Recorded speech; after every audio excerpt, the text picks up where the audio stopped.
Olá, estamos começando mais um episódio do Mesa de Produto e nesse a gente vai conversar sobre posicionamento e como ele pode ajudar no seu produto, melhorar várias métricas. A gente vai falar um pouco sobre como fazer isso e também das complexidades de fazer isso. Não é nem um pouco trivial. E a gente trouxe um especialista no assunto. Já já você vai saber mais sobre quem ele é e sobre o episódio logo depois da vinheta.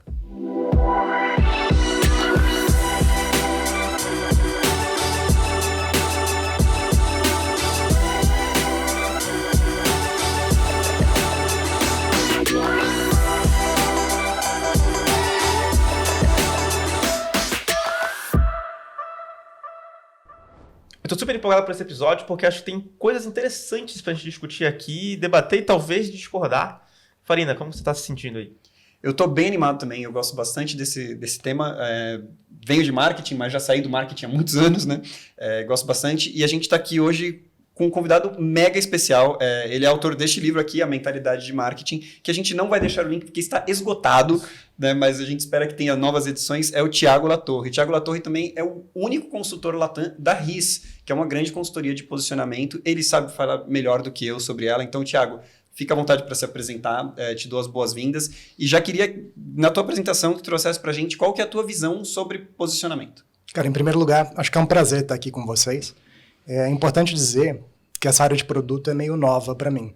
Essa semana eu estava conversando com o Bruno Coutinho e ele falou, caraca, você é dos old schools, né? Aí eu falei, eu sou da turma mais old school, apesar da minha idade, assim. A gente comentou da RIS, vou falar um pouquinho da minha visão de posicionamento e da história do posicionamento também. Eu sei que é chato, tá, a história de posicionamento, mas vai ser curtíssimo, assim, e é muito interessante também pra gente saber, cara, o que é e de onde veio, né? Então, vou começar por aí. Acho que, assim, primeiro, o posicionamento sempre existiu, né? Você tinha aquela coisa de, tipo, você compra banana com o seu Zé porque a banana dele é melhor. Laranja você compra com a Dona Florinda porque ela é super simpática. Então, assim, acho que antes mesmo da administração e nos mercados sempre existiu essa ideia de posicionamento. O que começou a acontecer no último século, principalmente, é a gente tentar otimizar e acelerar esse processo, né? Então, qual que é a minha leitura, assim, sobre a história? Primeiro, na década de 20, mais ou menos, você começou a ter rádio, você começou a ter TV, né? E aí começou a surgir uma necessidade de você diferenciar os seus comerciais ou diferenciar os seus produtos, né? Porque eles estavam agora a nível nacional, né? E algumas vezes até a nível global. Então, as agências de publicidade naquela época, elas já trabalhavam com posicionamento, mas isso não tinha um nome ainda, não tinha um conceito, não tinha uma técnica, não tinha uma fórmula, né, para fazer isso.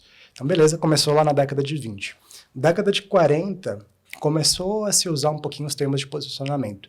Então, se você joga lá, esqueci aquele Google Any Word, sabe? Que mostra a primeira vez que um livro usou alguma palavra. Uhum. Vocês lembram o nome desse? Não. Mas tem essa ferramenta do Google que mostra a primeira vez que alguém usou uma palavra dentro de um livro.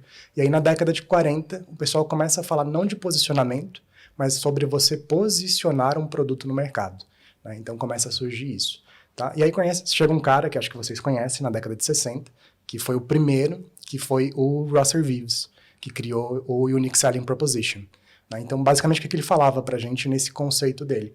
Fala, galera, não adianta você fazer uma propaganda, um comercial, um anúncio que é divertido e que vai chamar a atenção.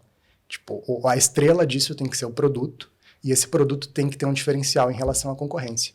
E o principal que você precisa fazer dentro do seu anúncio é passar esse diferencial para o público. Então, esse foi o primeiro cara. Tipo, acho que muita gente hoje ainda usa esse método. Cara, eu tenho amigos assim, clientes em grandíssimas empresas, que os caras estão tendo treinamento de Unique Selling Proposition, né, que foi assim, o primeiro lá da década de 60.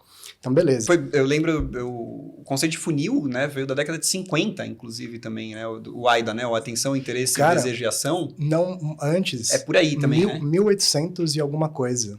Loucura, né? De funil? De funil. Ah, tá. Não, eu tenho na mente o AIDA, né? Que eu lembro da faculdade, assim, o professor falando, o primeiro que sistematizou isso aqui como um funil de compra, etc, é o Atenção, Interesse, Desejação. Cara, a gente já viu vários outros modelos de funis com outros nomes de etapas, outros gatilhos, mas, cara, o conceito de funil é antiguíssimo, assim, é muito legal, né? Muito legal.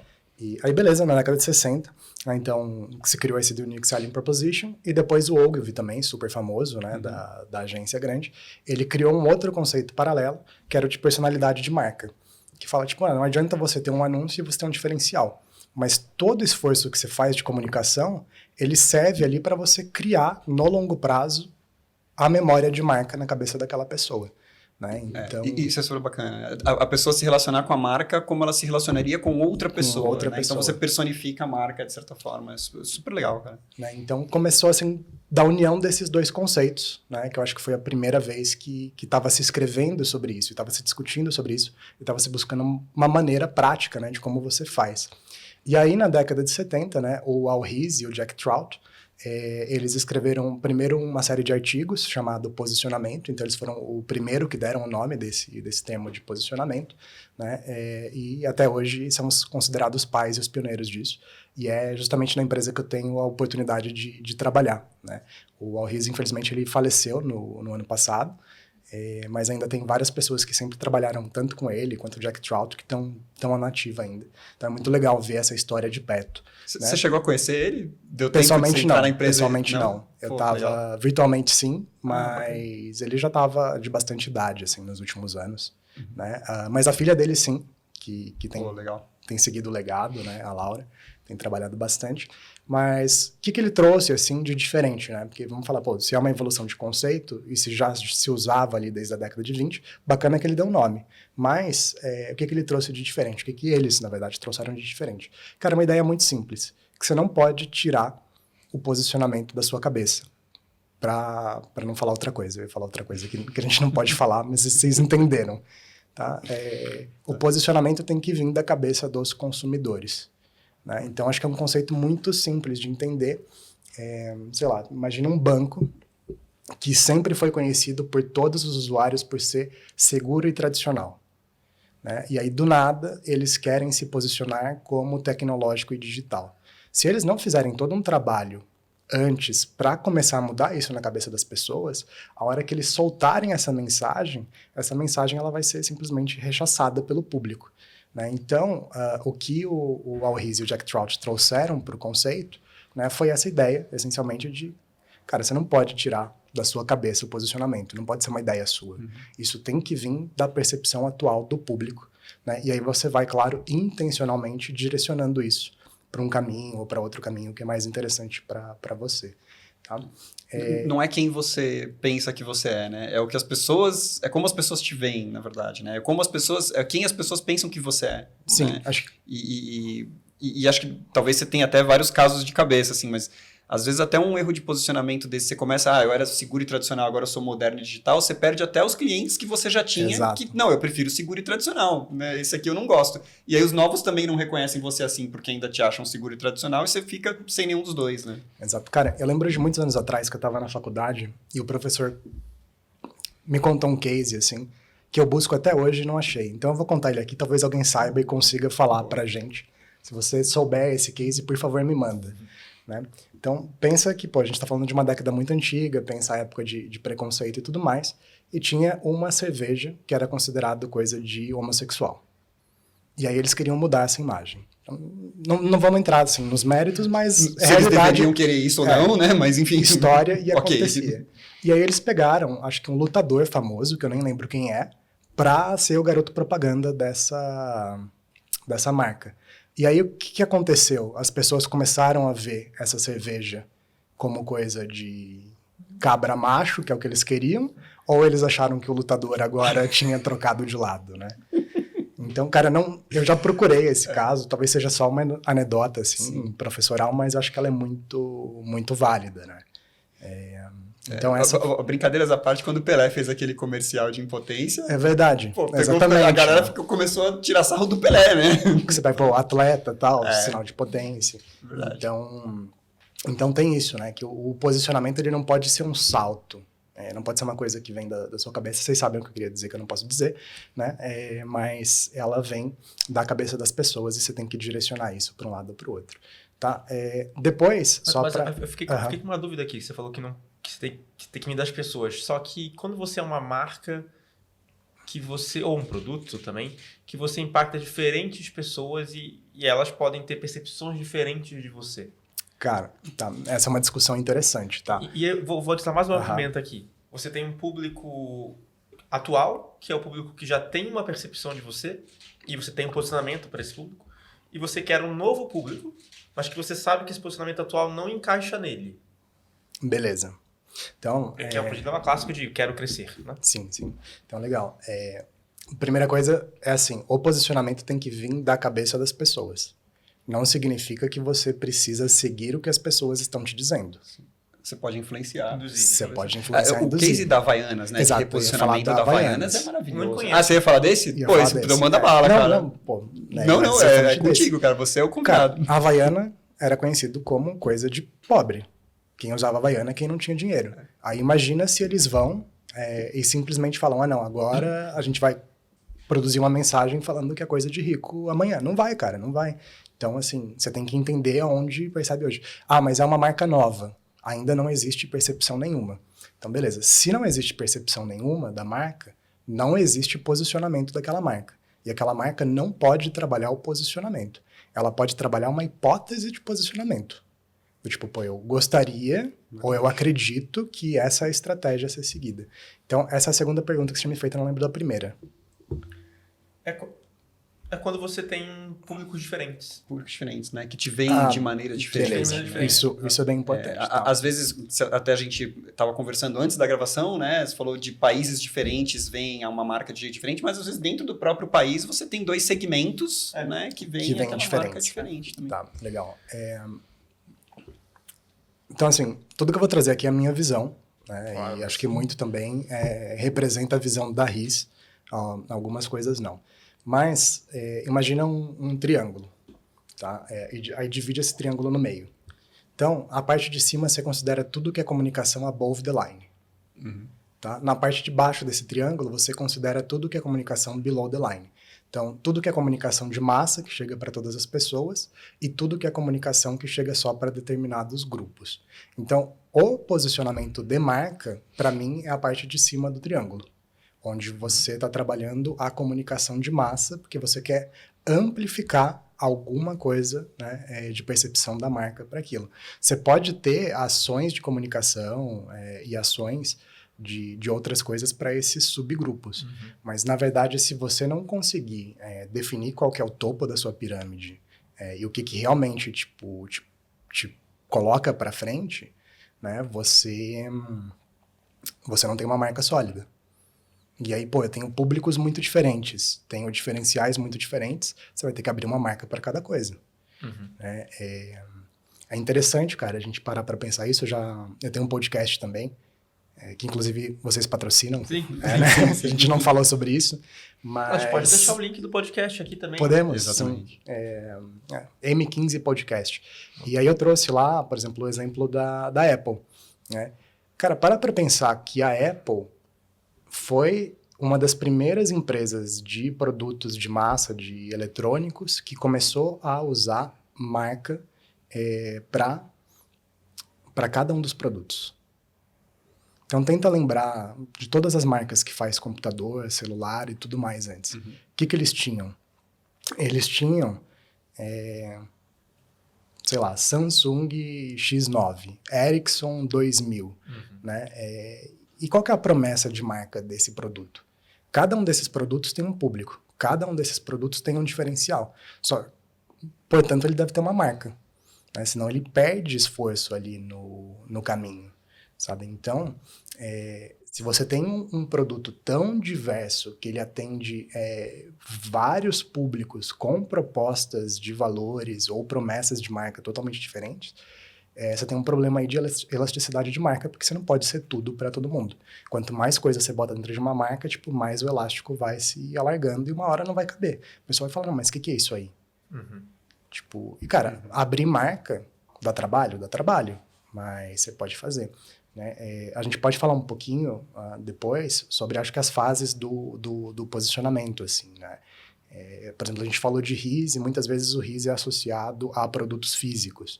Né? A April Dunford ela é mais associada já à área tech. Né? Mas quando você vai ver, ela todos os conceitos dela são baseados no RIS e o que o RIS traz. Por quê? Cara, quando o RIS estava vivo e começou, os produtos que estavam na fase de você se posicionar eram esses produtos físicos, de prateleira de mercado e tudo mais. E aí, quando você vai no mercado, você tem 10 marcas de creme dental, você tem 10 marcas de papel higiênico, cada uma com uma proposta de valor. E empresas, né, são pouquíssimas que são produtores dessa marca. Então, isso é uma coisa que eu falo muito com a galera de produto, obviamente sem ter nem perto da mesma expertise que você, mas a gente no software está começando, tudo que esteja software está começando a ter um problema que aconteceu nesse problema dos produtos físicos, que é a comodização de tudo. Putz, você provavelmente encontra, pegar aqui um CRM, por exemplo, tem milhares de CRMs possíveis para você usar.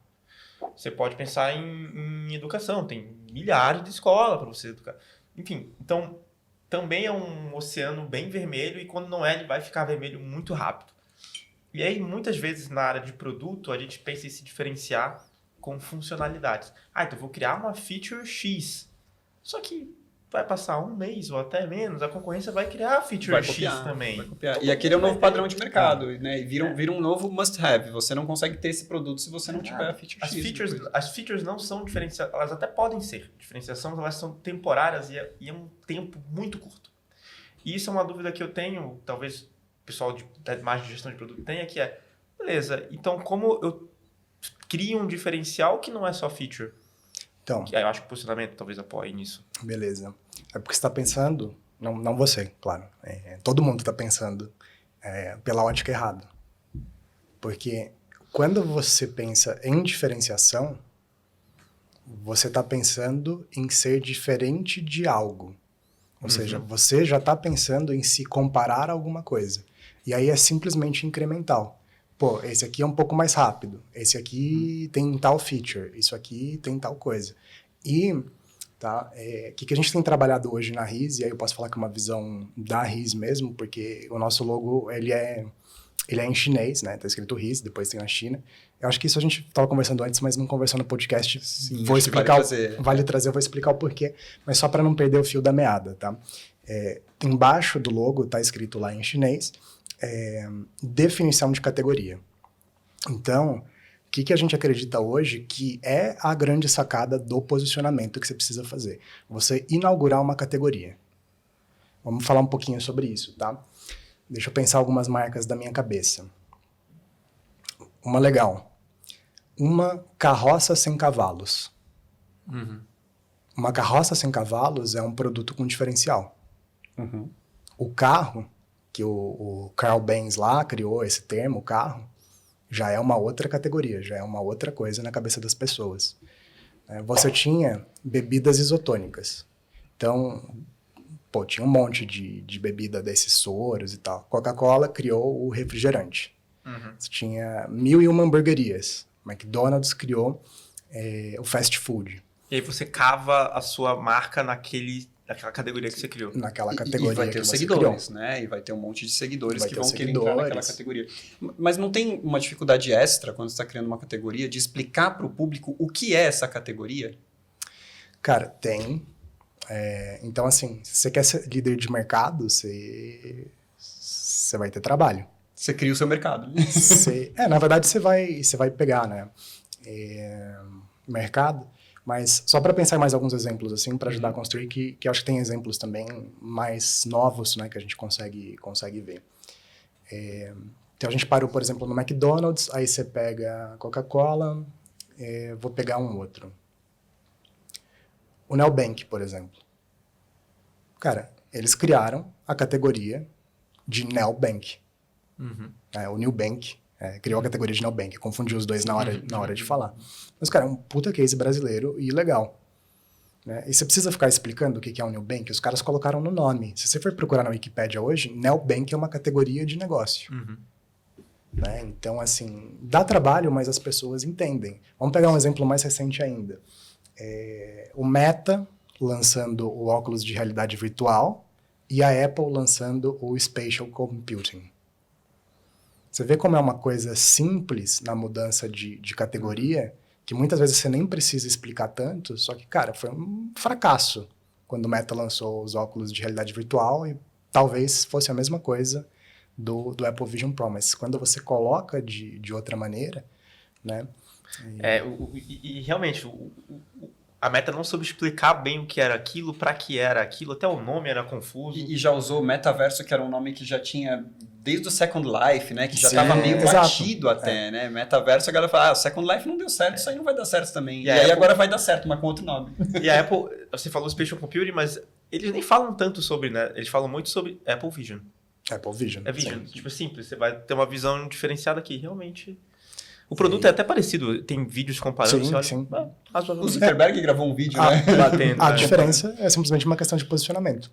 Né? Um posicionou como uma outra realidade que foi para o Second Life na cabeça de todo mundo. A Apple trouxe para esse Spatial Computing, que era um outro conceito. Né? Mas aí você acha que a Apple criou, nesse caso, a Apple criou uma categoria nova, mesmo que seja mais no imaginário coletivo, ela acabou criando uma categoria nova? Sim. A Apple faz isso historicamente já. Né? Mas acho que o legal de uma categoria, tá, é que não necessariamente você precisa ser o primeiro a criar aquela categoria. Você precisa ser o primeiro a ter poder de difusão para se colocar naquela categoria. Tá? Então, a MP3 Player, cara, já existia, tipo, muitos antes do iPod. Né? Mas eles foram o primeiro que tiveram poder de difusão também para trazer E um monte, e as marcas, até white label, né? Tentaram criar o MP4, MP5, MP8, não pegou. Porque Não você pega. tem que ser a Apple para chegar e falar, não, cara, para com isso. iPod, né? Não vou fazer, né? Mas você deu vários exemplos, eu não sei se tem, né? Mas você deu vários exemplos de marcas que têm bilhões de dólares para investir nisso e realmente moldar, não sei se é a palavra, o imaginário coletivo, de certa forma, a ponto delas serem percebidas, como você falou, né? É como a marca é percebida, não como ela fala. Mas é você conseguir influenciar o imaginário coletivo para ser percebido assim. O que dá para fazer quando a gente não tem bilhões de dólares, por exemplo? Cara, eu vou te dar um exemplo no outro extremo oposto, tá? Minha esposa, ela é alta. Tipo, ela tem, acho que 1 metro... Não vou chutar, pra não fazer feio, mas ela é alta. Ok. Ela é alta. Cara, ela achou uma marca uma vez que ela ficou muito feliz. E ela começou a me falar dessa marca, que chama Altezas, que são roupas para mulheres altas. Que legal. Cara, essa marca é tipo, sei lá, é uma pessoa que faz isso no fundo do quintal dela e tal, mas Sensacional.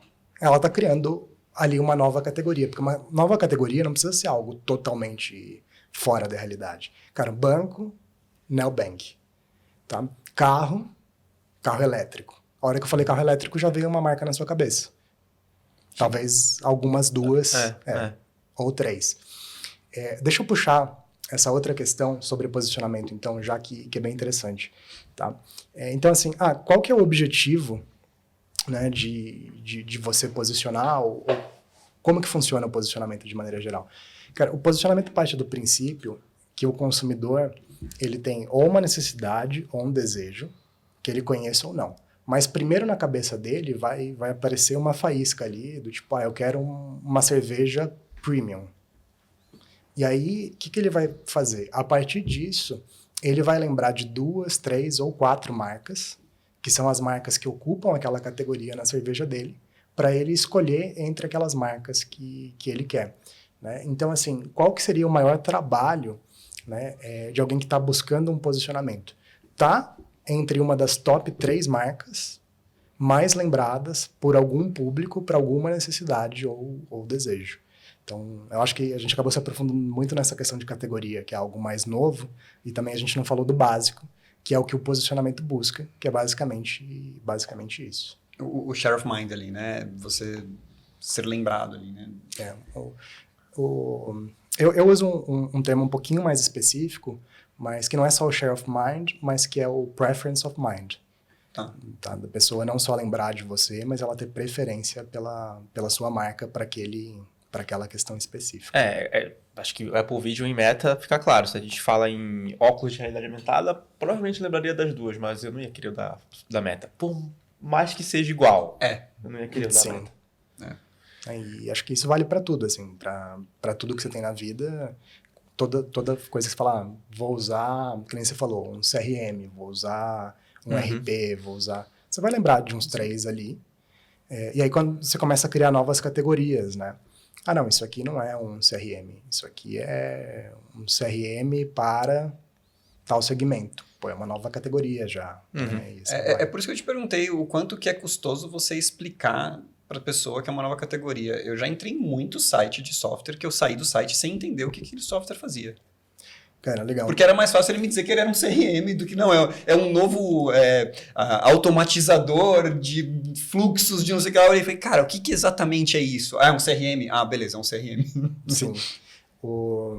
Eu acho que Como não exagerar, né? Nisso. É que eu acho que daí entra um problema de mensagem ou de falta de clareza de posicionamento também. Se eles tivessem muito claro, sei lá, se eles são um CRM para pequenas empresas. Cara, esse é o posicionamento. Isso já é uma nova categoria. Sim. Não precisa fantasiar. Quando a pessoa fantasia, é porque na verdade ela não sabe o que dizer. Cara, por que todo negócio no Brasil, na esquina ali, vocês estavam falando de um restaurante que vocês foram, que vocês acharam nada a ver, coloca escrito assim, novo conceito em... É por isso, cara. O posicionamento é você achar um novo conceito em alguma coisa. Mas a hora que a pessoa escreve um novo conceito em, ela instintivamente está querendo achar um posicionamento, mas ela não faz ideia nenhuma de qual que é o posicionamento dela. E quando você pega um produto, assim, né, um sistema que não está claro o que ele é, a pessoa está buscando um posicionamento diferente, mas ela não sabe o que é. Então envolve, né, principalmente o time de produto, estar produzindo algo que seja realmente um novo conceito e que esteja, né, acho que novo conceito é um péssimo posicionamento, realmente. Sim. Né, mas se vai ser um novo conceito, você vai dar um novo nome, tipo CRM para pequenas empresas, o time de produto também tem que estar alinhado de que ele está fazendo um CRM para pequenas empresas. Né? Eu vi um meme esses dias que era muito engraçado, que era quando o lugar se chama boteco, você já sabe que ele não é um boteco, né? Porque o boteco mesmo se chama Lanches. O Lanches. Né? Ele vai ser o Marcelo Lanches, aí você sabe que é um boteco. É que nem quando a marca coloca premium no nome, né? Também. Você já sabe que não é premium. Não é. E tem aquela outra piada, né? Assim, dos restaurantes também, você fala o nível de preço pela quantidade de letras do nome do restaurante. Você já viu esse? Que é muito bom também. Faz sentido. Aí eu falo assim, restaurante de R$30 o almoço executivo. Joses, lanches e tananã. Aí, tipo, restaurante de $2.000 a refeição. K. É verdade. Né? Então, enfim, brincadeiras à parte, porque acho que já não tem tanto a ver assim, com posicionamento. Né? Mas... naming tem muito a ver, né? É que a maioria das empresas já estabelecidas nem se arrisca a mudar naming agora, né? Cara, não. Mas assim, eu já participei de um case, ele já é um pouco antigo, acho que eu posso falar por aqui, que foi da A8, que hoje é a maior startup de crédito imobiliário do Brasil. Eles criaram uma plataforma, né, e eles vendem para as corretoras. Antes, cara, eles chamavam 8 Solutions, Tá. que não diz absolutamente nada. Me parece uma empresa de software. Fábrica de software. Consultoria de software. Consultoria de software e tal. E aí você entrava em toda a comunicação deles, tá? Comunicação não é posicionamento, mas é claro que é relacionado. Né? Então, toda a comunicação deles parecia aquelas coisas, tipo... Sabe quando você veste um terno do seu pai, assim, que não casa? Tipo, toda a turma jovem, assim, vendendo pra gente jovem e falando de uma maneira, tipo, super antiga. Tipo, foto da chave do imóvel na mão, sabe? Conquiste o seu imóvel agora, umas coisas. O que a gente fez de mudança de posicionamento para eles, né? Falando de categoria e de naming. A gente falou, tem alguma startup focada em crédito imobiliário? Tipo, que já está ultra reconhecida no mercado? Daí eles falaram uma ou duas, né? Assim, mas quando você vai naquela escada de 1, 2, 3 marcas, tinha espaço para eles estarem entre essas top 3 marcas para as imobiliárias. E a gente mudou o nome deles de 8 Solutions para 8 crédito imobiliário. Né? É muito simples, mas, cara, eu diria que grande parte do sucesso foi isso, e focar não no consumidor final, mas em atender as imobiliárias, que é outra questão de posicionamento também. Né? E aí eu vou aproveitar para emendar. Não foi exatamente uma pergunta que você me fez, mas quando é muito complexo algum conceito que você não consegue nem entender o que a pessoa está falando ali. Tá? Tem uma fórmula, um modelo que eu uso para definir posicionamento, que ele é muito simples. Tá? Ele não é não é nada estabelecido no sentido de que eu não peguei isso de ninguém, mas foi trabalhando ao longo do tempo, né? Que eu chamo de modelo POD ou CAN em inglês. E eu já vou explicar o que é o termo, mas são 3 palavras. Em português, então, é público-alvo, oferta e diferencial.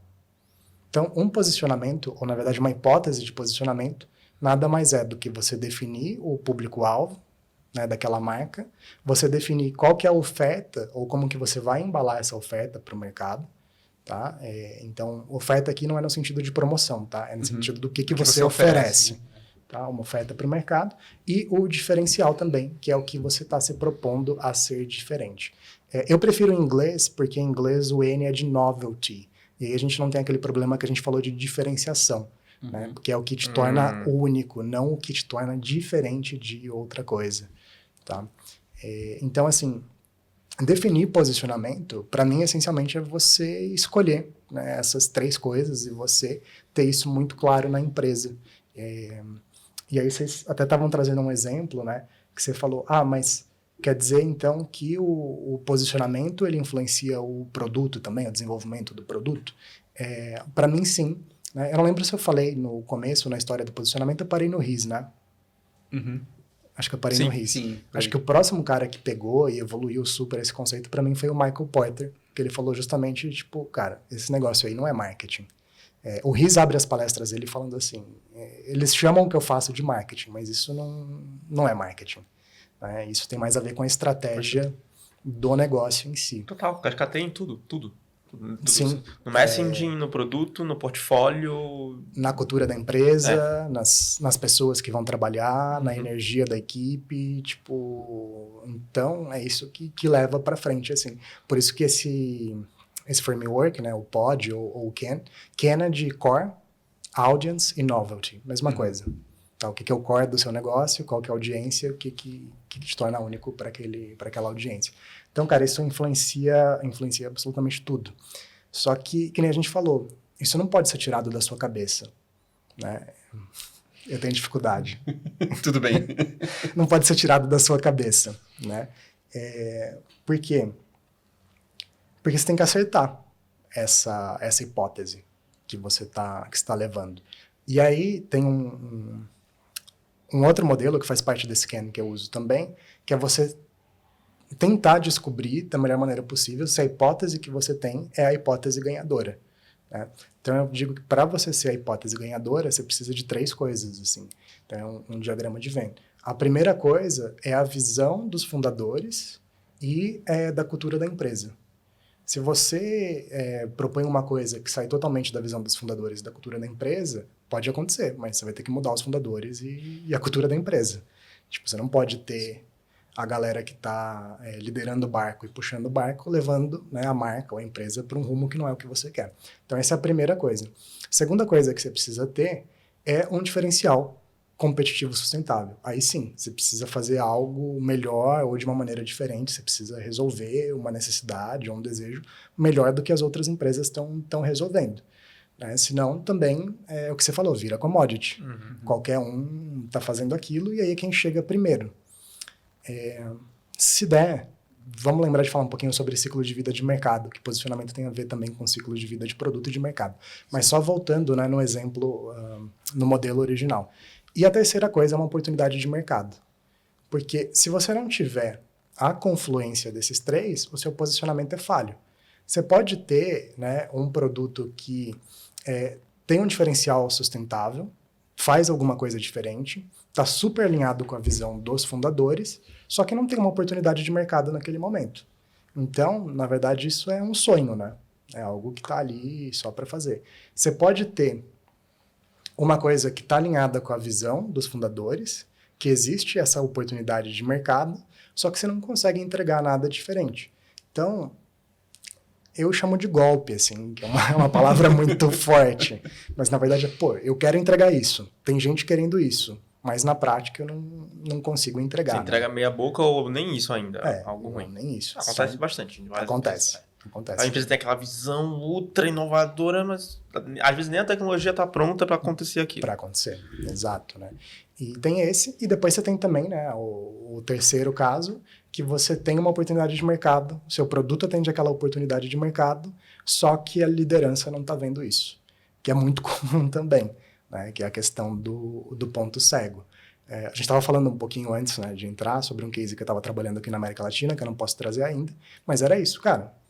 Eles tinham oportunidade de mercado, eles tinham diferencial, mas a liderança da empresa, que não é nem founder, é uma empresa muito maior do que isso, não estava tendo a visão para atingir esse público, né? E aí eu tenho uma pergunta então. Obrigado, porque eu já estava mal de só falar. Não, mas assim, se você tá falando muito assim, é porque tá bom, a gente tá... Eu, pelo menos, tô aprendendo bastante. Cara, acho que a audiência também. É uma aula, né? Sensacional. Em produto, eles falam muito, em gestão de produtos, falam muito de mitigar riscos e fazer testes rápidos para eu saber se eu estou indo na direção certa ou não. Quando a gente está fazendo um posicionamento, vamos supor que a gente vai usar o modelo CAN, como eu faço isso? Você pode me corrigir, mas eu fico pensando, putz, eu não vou conseguir chegar lá, chamar 10 pessoas e fazer um teste rápido e mostrar meu CAN aqui para elas e vão dizer se está bom ou não. Tá. Como que eu mitigo o risco de será que eu estou indo para o posicionamento adequado ou não? Como que testa, né? Como que testa se aquele posicionamento... Como que valida isso, né? Sem correr o risco de pivotar a empresa para caminhar. De lançar no mundo inteiro e tá errado, né? Fazer, né? Eu acho que essa é uma das grandes questões, assim, do momento atual de marketing, que é como você tem métricas que não sejam só de performance, né? Mais de go-to-market e coisas assim. Eu, particularmente, uso um modelo, né? A gente chama de Brand Positioning Compass, que é uma espécie de estudo. Eu não vou chamar de pesquisa porque ela tem 3 fases, mas é aí que você faz a cada ciclo de iteração. Você escolhe um segmento, faz essa pesquisa, tipo, aí quando você aplica lá por 2, 3 meses, ou seja, qual for seu ciclo de iteração, 1 ano, 2 anos, depende da velocidade de cada empresa, e aí você reaplica aquela pesquisa, né? Então, a principal métrica, né, assim, na pesquisa que a gente usa é o BPS, que eu falei, que é basicamente um NPS modificado, porque o NPS mede satisfação, ou na verdade a promoção depois que a pessoa é usuário, o BPS mede durante todo o processo de compra daquele público, né? O reconhecimento de marca e a preferência de marca naquilo, e para qual público está falando, qual público está atingindo. Você lembra o que é a sigla? BPS? Brand Promoter Score? Não. Tá. É o que eu falei antes, é Brand Preference Score. Tá. Faz parte da... Você não vai achar em nenhum lugar. Se você procurar no Google, não existe isso. Porque Tá. É da RIS isso? Não, na verdade, é meu, por enquanto. Legal. Pode ser da RIS. A gente tá discutindo de trazer isso pro Brasil, como um produto da RIS. Né? Mas foi, naturalmente, fazendo os trabalhos, uma necessidade que eu senti. Porque, cara, o mercado hoje ele é data-driven. Então, você não pode falar de posicionamento que nem você falava na década de 70. Você precisa ter uma maneira de, justamente o que você falou, de saber se você está indo para o caminho certo. Né? Então, a gente faz essa pesquisa. Mas, claro, não tenho como contratar essa pesquisa ou não quero ficar fazendo pesquisa o tempo todo também. Né? Porque... Eu falei que não é uma pesquisa porque muita gente é descrente de pesquisa e eu concordo. Você precisa ter outras coisas ali para apoiar isso. Mas você pode usar várias métricas, né? Eu acho que assim, o momento que você encontra o posicionamento correto é basicamente o momento que você encontrou o seu Product Market Fit. Né? Então, você tem a sua hipótese de posicionamento, aí você encontrou uma hipótese válida que parece que funciona, e aí depois você vai escalar isso, né? E realmente tornar de fato uma posição de mercado, né, naquilo. Então, todas as métricas de interação com o seu consumidor ou com o seu potencial consumidor, a hora que você acha isso, elas começam a subir, sabe? Você faz um anúncio, seu CTR sobe pra caramba, sua taxa de conexão muda pra caramba. Então, você tentava falar com 100 leads e só 20 te respondiam. Aí... Mas são todas métricas proxy. Eu concordo que você para ver isso, o CPL baixou, várias coisas, mas é tudo métrica proxy. E eu já vou ter que ter mudado para saber se deu certo ou errado, se ficou igual. E para fazer antes, tem como mitigar esse risco antes de eu mudar o posicionamento? Tem. Tipo, tenho aqui 2 hipóteses de posicionamento. Como eu valido qual deveríamos testar? Porque tem um risco de marca e, enfim, testar nem é. Tipo, qual deveria pegar e mudar e virar um novo posicionamento? Você pode fazer pesquisa, né? Simplesmente para isso e apresentar para 2 grupos, por exemplo. O modelo é apresentar e focus group ou 1 para 1, alguma acho coisa que assim. acho que esse é um possível Você mostra modelo. e pega feedback. Né? Tá? Mas é tipo assim, monta vou tentar ser bem... Uma campanha, sei lá. Tentar ser bem... Exemplificar bem aqui. Seria, monto 2 landing pages que tem os posicionamentos diferentes e exibo para pessoas. Seria tipo isso? Você vai ter os primeiros resultados, né? Uhum. Você fazer um teste rápido, o mais rápido possível ali, Legal. fazer até uma pesquisa prévia, né? Que a gente estava falando, pegar 2 grupos, apresentar. Cheguei a usar já, até esqueci o nome, de EGC, eletroencefalograma, assim, que você vê. Mas isso está muito mais relacionado à mensagem até do que posicionamento. Tá? Deixa eu explicar um pouquinho o que é esse estudo, né, do Brand Positioning Compass que a gente faz, que eu acho que vai fazer mais sentido de como que eu faço isso na prática hoje. Eu acho que é o que muita gente quer saber também. Tá? Então, primeiro estudo de segmentação e Tan Sanson. Tá, beleza. Isso é legal porque, assim, o posicionamento, se você for ver na literatura, muitas vezes ele é colocado numa sigla chamada STP, né, que é Segmentation, Target and Positioning. Eu prefiro usar essa sigla STP e falar de STP porque posicionamento hoje tem se desviado para outra coisa. Tá? Não, acho que entre os ouvintes aqui não, porque, cara, a área de produto é muito legal e é muito conhecida, mas quando você vai na internet, muitas vezes posicionamento tem se relacionado a se posicionar em relação a alguma coisa, né? Então, qual é o seu posicionamento de mercado? Você precisa ficar comentando, tipo, tudo que acontece para se posicionar em relação àquilo. Mas então, divaguei, desculpa. Não, tranquilo. Estava falando do STP, começa necessariamente com a segmentação. Então, escolher possíveis segmentações, medir o Tan Sanson, né, em cada uma daquelas segmentações e entender qual que é a nossa penetração de mercado em cada uma dessas segmentações. Então, toda hipótese de posicionamento, para mim, ela precisa partir primeiro de uma segmentação. Né? Você não pode querer fazer, eu quero fazer um posicionamento para todo mundo ao mesmo tempo. Não, você vai ter que escolher um público. Mas eu vou ser a Amazon. Pô, bacana. Qual que foi o primeiro posicionamento da Amazon? Vocês lembram de cabeça? Leitores. Leitores. Livro. De A a Z. Livro físico.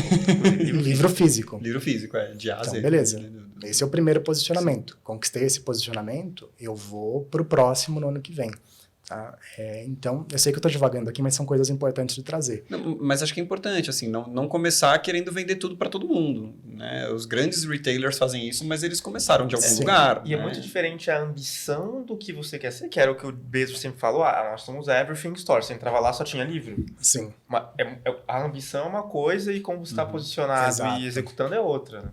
Então, eu acho que isso foi importante, porque para definir o posicionamento isso é muito, muito comum, né? E ambição é um bom nome, as pessoas confundem muito. Né? Então, posicionamento é como você vai se posicionar pelo próximo ano, vamos dizer assim. Tá? Ou pelos próximos 6 meses, se tiver um ciclo muito rápido de negócios. Mas então, posicionamento você vai pensar nesse período curto de tempo. Escolheu a segmentação, a gente vai escolher uma dessas segmentações que a gente acha que é a mais interessante do ponto de vista de negócio. E aí é aquilo, não necessariamente é o que você perguntou no começo, não necessariamente é o público que já conhece a marca hoje. Mas a gente falou, esse aqui é o público que a gente tem que trabalhar, porque tem mais potencial de mercado e tudo mais, vamos ver. Tá? Segunda coisa que a gente faz, aí é fazer assim, uma pesquisa com esse público, não em pessoas que tiveram contato com a marca, fazer entrevistas com um psicólogo e fazer social listening e inteligência artificial juntos. Tá? Então, para que servem essas 3 coisas? Quando você segmentar esse público, acho que isso é muito simples, você tem lá, por exemplo, no Meta, você consegue segmentar aquele público e atingir tudo aquilo. Faz uma campanha promocional para as pessoas responderem uma pesquisa, né, sobre aquele segmento, às vezes até oferece algo, em troca, se você quiser, as pessoas respondem e você vai ter informação. Então, esse é o primeiro ponto. A entrevista com o psicólogo, a gente faz porque a gente sabe que não tudo pega na pesquisa. Né? Então, aquele caso que eu estava comentando antes para vocês, que não pode trazer ainda, mas que é de uma empresa da América Latina e que a gente está reposicionando o produto, A pesquisa mostrou uma coisa, a inteligência artificial mostrou a mesma coisa, a entrevista com o psicólogo mostrou a mesma coisa. Mas apareceu uma palavra na entrevista com o psicólogo que não aparecia em nenhum outro lugar, que era uma feature do produto, que para aquele produto era muito importante, né? Então, a entrevista com o psicólogo serve mais para dar esse complemento. Eu ia perguntar, por que o psicólogo entra aí no meio? E como? Você fala assim, você é psicólogo? Deixa eu te fazer umas perguntas. Imagino que um psicólogo especializado em alguma coisa, não necessariamente. Eu acho que, na teoria, não precisaria ser um psicólogo. Só foi acontecendo, tipo, quem que é especialista de trabalhar em entrevistas e captar coisas das pessoas que não estão sendo ditas, né? Entendi. E aí a gente escolheu trabalhar com... Alguém que sabe ler pessoas. Ler tipo pessoas. Assim. Tá. Então, psicólogo, não sei. Não precisa ser. Ok. Mas, enfim. E para captar isso, né? Essas entrevistas. E social listening também. Aí você vê tudo que tem sido falado da marca, dos concorrentes da marca nos últimos anos e compacta isso com inteligência artificial. Cara, tem sido assustador, assim. Quão próximo chega. Tipo, eu acho que daqui 2 anos não vai nem precisar mais fazer a pesquisa nem as entrevistas e já vai dar para captar, assim, que tá muito próximo o resultado já. Mas a gente faz os 3, aí para entender, né, a partir disso, aquela questão do pod ou do can. Quem que é o público-alvo da marca? Tipo, qual que é a oferta, né, que ela deveria trazer e qual que é o diferencial em relação ao universo de marca ali das pessoas, né? Cara, uma outra pergunta que eu queria te fazer, né, trazendo de novo pro aspecto de software, de produtos digitais, mas falando de novos produtos, né? Então, eu estou criando um produto do zero. Acho que talvez tentar formular minha pergunta assim, qual que é o básico que eu deveria fazer para não, né, para pelo menos não cometer os erros mais grosseiros, né? Mas o que já dá para pensar de posicionamento, né? Tanto se eu sou um PM criando uma nova funcionalidade, mas às vezes uma pessoa criando uma startup, assim. Tá. Cara, eu acho que assim, essa é uma questão, né, que a gente estava conversando ontem. Se não existe um posicionamento da marca ainda, como que você vai analisar onde que ela está hoje? E aí você não tem como fazer isso. O ideal é começar analisando como que os concorrentes, ou se não tiver concorrentes, como as alternativas, porque a alternativa sempre vai existir. Tá? Excel sempre vai estar ali para o software. Então sempre tem alternativa. Então, você não tem concorrente, as alternativas, e pesquisar o que tem de ruim sendo falado deles. O que tem de diferencial negativo. A gente usou o caso do Nubank. Cara, Nubank é isso. Tem aquela anedota, né, do Davi, né? Do Davi, que veio para o Brasil e não conseguiu abrir a conta. E aí você vai ver, né, e pô, não é isso. A gente sabe que não é isso. O que eles são inteligentes, eles são caras de negócio. Então, com certeza, eles fizeram uma análise de todos os bancos, né, e viram, o que tem de diferencial negativo em todos os bancos. É burocracia e tal. Nossa, vamos então inverter, vamos posicionar isso de uma forma totalmente diferente. Mas então vamos dizer que não é um banco, vamos dizer que é um novo conceito em banco. O que é? É o Nubank. É tipo, é isso. Né? É tão legal que eu tava uma vez, trabalhei lá uma época e o Davi explicou um pouco do conceito do Nubank, né? Porque é nude, transparente e etc. E aí ele falou que se você inverte, a palavra fica unbank, que é o conceito de não sou banco. O contrário de um banco. Então, é muito legal. E isso provavelmente... E tava tudo lá desde o começo, porque surgiu como um cartão de crédito. Mas já se chamava Bank, né? Cara, me veio uma coisa na cabeça agora que é bem legal. O Ries, ele fala que um dos princípios do posicionamento é, se você não é o primeiro, você precisa necessariamente se opor ao primeiro. Bem legal. Então, isso é muito legal. Tá? E a gente tá falando de criação de categoria. Quem que criou a categoria de energético no mundo? A Red Bull. Eu apostaria que foi a Red Bull. Nossa, eu ia chutar a Gatorade. Gatorade criou a categoria de sports drink. É verdade, nem é energético, né? Não é energético. Eu ia arriscar Red Bull, mas pensei, será que não foi? Ele vai dizer, não, aí é que você se engana. Não, foi a Red Bull. Não é pegadinha, não. Legal. Eu imaginei que era posicionamento eles, assim. é óbvio mesmo, assim. Pô, falar o óbvio. Foram eles. E beleza, qual que é a segunda marca que mais vende? Eu arriscaria que é a Monster. É a Monster. O que a Monster tem de diferente? Pensa visualmente, Red Bull e Monster. Cara, Monster é preto, tem fogo, tipo... Mais básico do que isso. Acho que a Monster me passa mais adrenalina. Cara, é tão mais básico que isso, que a Red Bull é aquela latinha pequena e a Monster é aquela latinha desse tamanho. Cacete. Qual que é o único latão na categoria de energéticos que foi lançada, foi a Monster. A Monster. Então, quando você não Verdade. pode mais ser o primeiro, você tem que lançar alguma coisa, isso faz parte de uma palestra dele, tá? Não é uma ideia minha, que é não sei falar isso. Diametralmente oposto ao líder da categoria. E tem vários exemplos disso. Né? Muitas vezes até assumindo que é a segunda posição mesmo. E que tá indo contra aquilo. Eu trabalhei numa das empresas, né, numa das startups de software que eu trabalhei, eu não vou poder citar o nome, tá? Mas a gente estava liderando aquela categoria específica, né, e surgiu um competidor que o feature set daquele competidor era exatamente tudo aquilo que a gente não fazia e que os clientes reclamavam, né? Sim. E a princípio a gente falou, pô, e agora, né? Ele decidiu começar com as funcionalidades exatamente aquelas que a gente não tem e que o legado não deixa a gente construir e tudo mais, né? Beleza, ele começou a tirar uns clientes da gente. A gente começou a recuperar cliente. Por quê? Porque ele não tinha o que era básico nosso e que os clientes exigiam como must-have. Né? Então, assim, mas foi bem sacado. Acho que faltou ele ter andar essa última milha e falar assim, tá, eu vou fazer todos que eles não têm, mas eu também não posso deixar de fazer o que eles têm. Que é o que core, define né? a categoria. Que é o né? core. Eu não posso Que é o estar nessa primeiro categoria C. se eu não tenho esse core. Né? Mas foi quase, assim, foi inteligente o negócio. Cara, e eu acho que é legal, se a gente puder inverter assim, um pouquinho o podcast também, né? A gente estava falando que eu sou meio old school nessa coisa de posicionamento. E tenho me apaixonado assim, pela área de produto, porque é a primeira área que eu vi realmente valorizando o posicionamento. Então a gente tá falando... E aí vocês... É engraçado você falar isso, porque não é tão comum. A gente está discutindo aqui, e talvez por a gente já estar há muitos anos de estrada e ver que isso gera uma dor no produto. Mas quando você conversa com a maioria das pessoas do produto, e fica aí a dica para você deveria saber mais sobre posicionamento, a maioria das pessoas nem está ligado. E aí eu posso falar pela minha experiência. Exceto o Nubank, todas as empresas que eu trabalhei, unânime, todas, eu nunca ouvi a palavra posicionamento. Provavelmente tinha alguém de marketing trabalhando e pontuando. Mas não chegava para produto. Não era prioridade. Se não chegava para produto, não era prioridade. Eu tinha discussões em fóruns com C-levels e apresentava coisas em fórum de estratégia, trazia as coisas. Às vezes era produto novo, às vezes não era, mas nenhuma dessa situação foi falado posicionamento.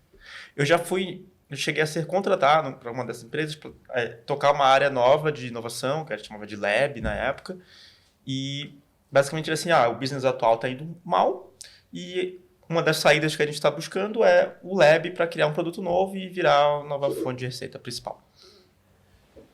Nunca foi falado posicionamento. Será que o Lab era a saída? Será que talvez não apenas né? Um posicionamento novo, que aí sim o produto ia mudando?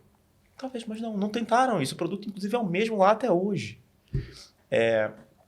Então, com algumas pessoas que você vai conversar, sim, a gente vai falar de posicionamento. Muitas não vão saber fazer, como eu não sei fazer. Eu entendo a importância, mas não sei fazer, não sei executar. Mas acho que a maioria não sabe nem por onde passa. Isso é muito curioso.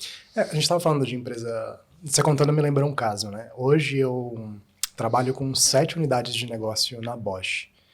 E isso eu tenho quase certeza que pode falar, porque eles já falaram abertamente várias vezes. Né? Mas a Bosch ficou grande por conta de autopeça. E eles sabem que esse é um mercado que em algum momento vai acabar, né? Ou que vai cair. Então, hoje a Bosch já é uma empresa de inovação. Eles têm, assim, muitos novos produtos, além das ferramentas e tudo que a gente conhece, que são coisas tech. Né? Então, a gente trabalha lá constantemente, assim, buscando isso, porque eles realmente estão buscando esse reposicionamento. Já mudaram, já estão mudando o portfólio, inclusive. Né? É o portfólio, inclusive, que é a oferta, né? Então, tipo, estão vendo lá na frente. Talvez essa oferta que a gente tenha hoje não vai ser o core da empresa. Então, o que vai ser, né? Daqui a alguns anos. Vamos procurar alguma outra coisa. E aí leva a outra discussão, né? Que é essa questão de... Sempre que você caminha de um posicionamento, você leva essa bagagem de marca, né? De branding, assim, que valida. Cara, a Kodak hoje é uma empresa do quê? Pois é.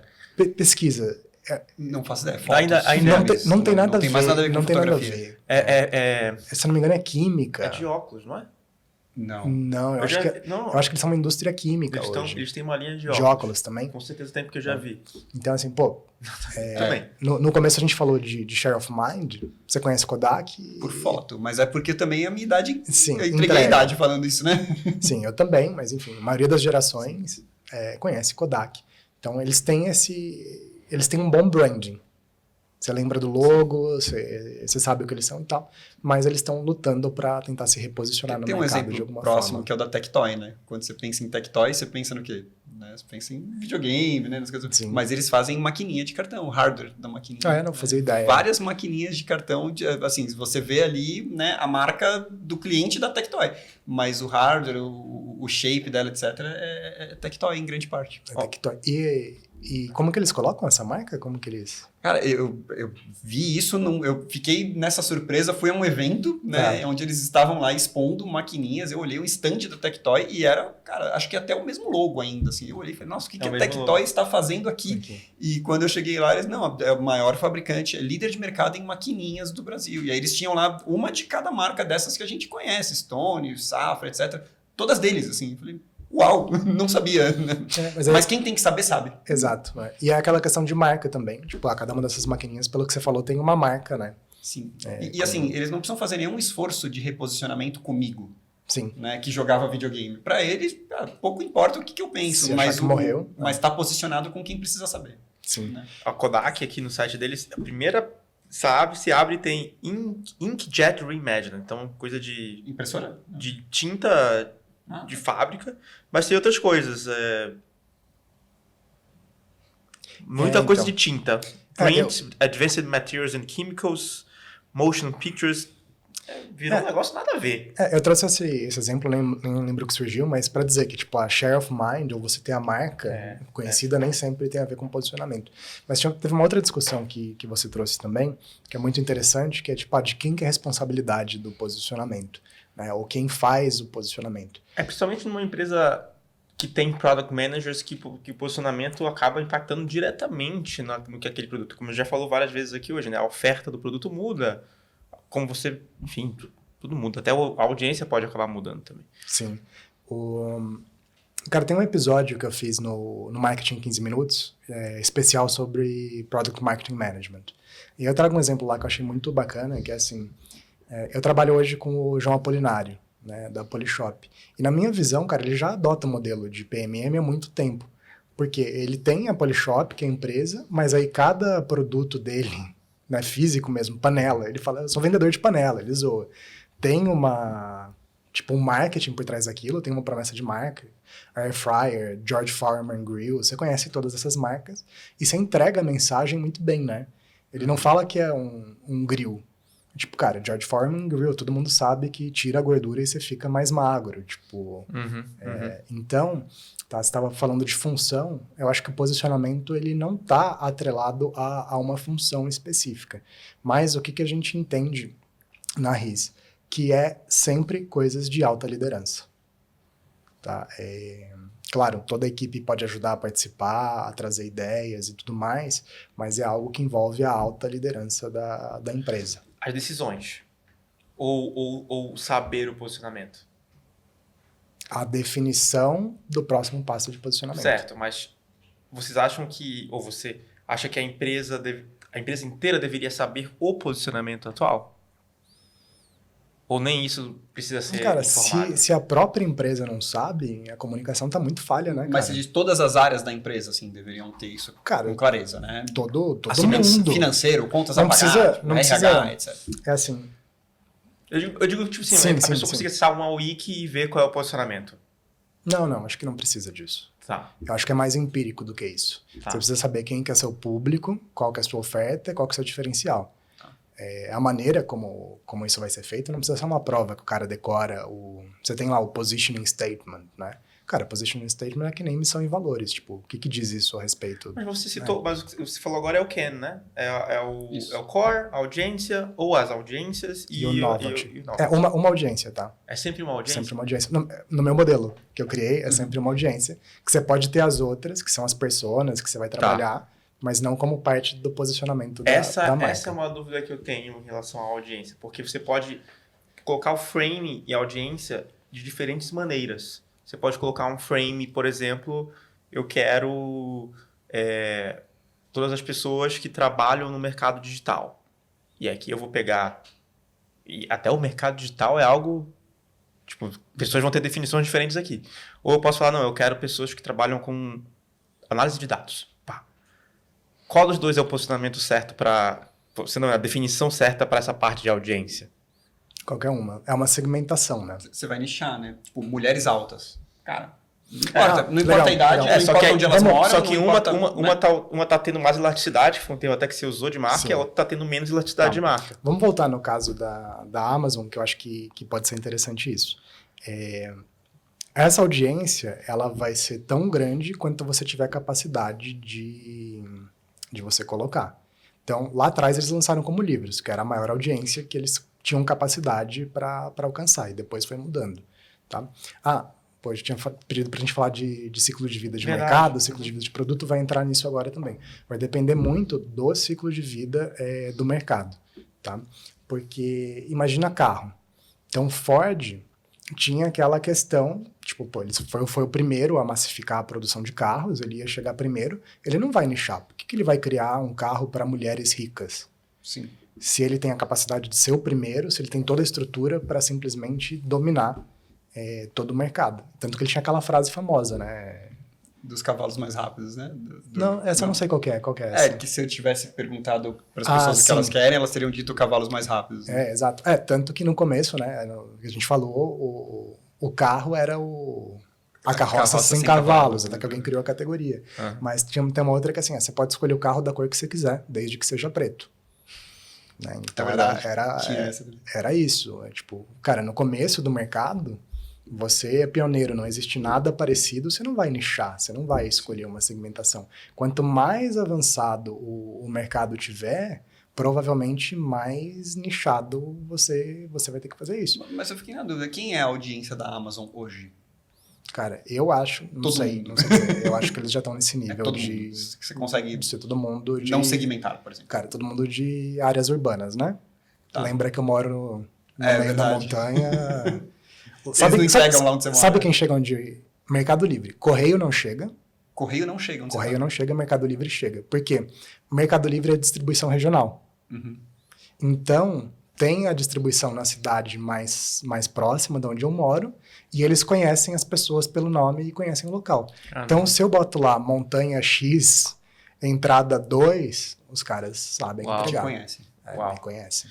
Mas então, a Amazon faz isso até razoavelmente bem, porque eles têm, por exemplo, vou pegar 2 produtos deles, além da loja Amazon, o Amazon Prime, e vou pegar aqui o streaming, não o negócio da loja, mas o streaming, que é um produto completamente diferente, Video, né? Prime Video. Web Service. E a AWS, né? Completamente diferente também. Provavelmente, eu chuto que tenham posicionamentos para esses produtos de maneira diferente da loja. Tem uma audiência também, mas é que o Amazon e-commerce é um marketplace. Né? Talvez uma delimitação de idade, mas acho que nem isso. Acho que não. Acho que é um marketplace porque eles tiveram essa capacidade de ser os primeiros e...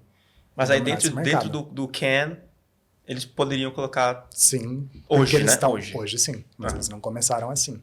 Legal. Tá. Mas eu diria até o seguinte. Por exemplo, eu não conheço tanto desse mercado, mas eu acho que o Mercado Livre está mais forte ainda que a Amazon no Brasil. Vocês têm... Com certeza. Com certeza, né? Consideravelmente. Então, provavelmente, se eles quiserem ganhar espaço, eles vão ter que achar algum diferencial que vá no que o Mercado Livre não atende aqui no Brasil.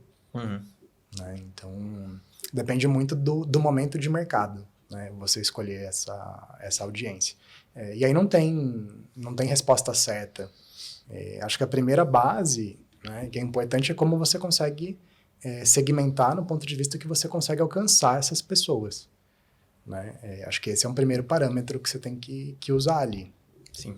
Muito legal, cara. Pô, foi realmente uma aula de posicionamento. Assim. Sim, incrível, incrível. Gostei muito. Inclusive, gostei do Can. Algo que eu acho que a gente podia até adotar. Sim, sem dúvida. Bem legal. E pra gente encerrar, La Torre, você tem links ou outras referências que você gostaria de deixar aqui? Obviamente vai deixar seu perfil no LinkedIn ou outra rede social que você preferir, mas você tem alguma outra coisa que você gostaria de pôr aqui para as pessoas? Cara, eu acho que o podcast, né, o Marketing 15 Minutos, é super bacana. tem uma proposta muito simples, assim, de valor. Vamos falar do Ken, então, dentro do marketing 15 minutos, né? Ok. Então fica legal. Quem que é a audiência? Profissionais de marketing. Uhum. Tá? São 350 mil no Brasil que estão mapeados, então esse é meu público total. Oferta que eu tenho, né, dentro do marketing 15 minutos é uma vez por semana, em no máximo 15 minutos, eu te trago de forma resumida as principais novidades de marketing da semana. Né? E o diferencial em relação a outros podcasts e outros veículos é, primeiro, que seja em até 15 minutos, né? E segundo, que já seja mastigado, né? Que já seja comentado e de forma muito prática. Assim. Então, acho que deixar o link do Marketing 15 Minutos. Né? É claro que quem está falando de posicionamento vale ler todos os livros do RISA, assim, que são a base do modelo. Né? E aí, só para finalizar, eu lembro que eu deixei em parênteses de comentar, né, por que a RIS hoje está principalmente na China. Né? Então... A memória é boa, cara. A RIS, apesar de ser uma empresa americana, 99% dos nossos clientes hoje são chineses e toda a equipe está na China. Na China, assim, a gente compete com as grandes consultorias. Por quê? Cara, os chineses, eles acordaram para a globalização. Então, quando eles vão trabalhar o posicionamento, eles já pensam num posicionamento ou na ambição de forma global. Tipo, não quero fazer esse produto para vender no Brasil. Desde o começo? Cara, não, desde o começo não. Mas eles estão nessa movimentação de tipo, eu quero fazer isso. Tá chegando, por exemplo, tá, no Brasil, eu não vou criticar, mas vou criticar, o aval da Great Wall Motors da China. Né, GWM. Eu já vi na rua, rodando. Já assim, viu rodando. O carro, né? É o carro. Esse foi um case... E tem a Build Your Dreams também, né? Tem a Build Your Dreams e tal. Tá? Então, eu não vou criticar porque a maneira que chegou no Brasil chegou, na minha opinião, ruim. Mas foi um caso da RIS que a gente trabalhou há bastante tempo atrás, tá? Definindo o posicionamento da Great Wall Motors da seguinte forma. Cara, eles eram um fabricante padrão chinesa de carro. A gente falou, vamos focar num público, numa oferta, pega só esse carro Raval e você vai ser a SUV mais vendida da China. Os caras cresceram 10 vezes, né? E só focando em um produto. Quando você leva isso para a parte de software, né? É aquilo que você falou. Pô, imagina eu chegar para um cliente e falar, não, desencana dessas 50 features aí, vamos focar em 5, desencana desses... Faz só isso aqui, mas faz muito bem. Né? Desencana desses 10 públicos que você está querendo atingir, vamos pegar primeiro só esse público, né, e fazer. E posicionamento, cara, é uma questão de liderança e é uma questão de coragem. Por isso que é muito difícil de se falar disso, porque ninguém, assim, mais tem coragem de ter essa liderança e falar, eu vou assumir essa bomba aqui, hein. Tem que ser data-driven, tem que ter dado para validar e tudo. Mas, cara, tem esse apagão de coragem de liderança. Você não acha mais gente que está disposta... Acha, mas é difícil. Tipo, é um trabalho político. Então, acho que recado também fica esse, assim. Não tenham medo de focar, sabe? Acho que posicionamento tem muito a ver com foco. E muitas empresas, se não todas elas, cresceram quando elas focaram em alguma coisa primeiro. Legal. Boa. Bom demais. Muito bom. Torre, brigadão. Muito bom. Obrigado aí demais. Pelo papo. Estou muito feliz de conhecer vocês e o pessoal de produto, como eu tenho falado. Então... Muito bom. Para você que ficou até o final, se você aprendeu tanto quanto a gente aqui, deixa um like no episódio. Compartilha com outras pessoas que você conhece, que são de marketing, que são de produto, que estão ali por volta, mesmo que não sejam da área, mas estão ali por dentro desse assunto e discutindo, trabalham com tecnologia, trabalham em outros setores. Acho que aqui tem aprendizados para todos os setores e diversas áreas, bem legal mesmo. Espero que você tenha gostado. Não esquece do like para deixar a Foquinha feliz. Até a próxima.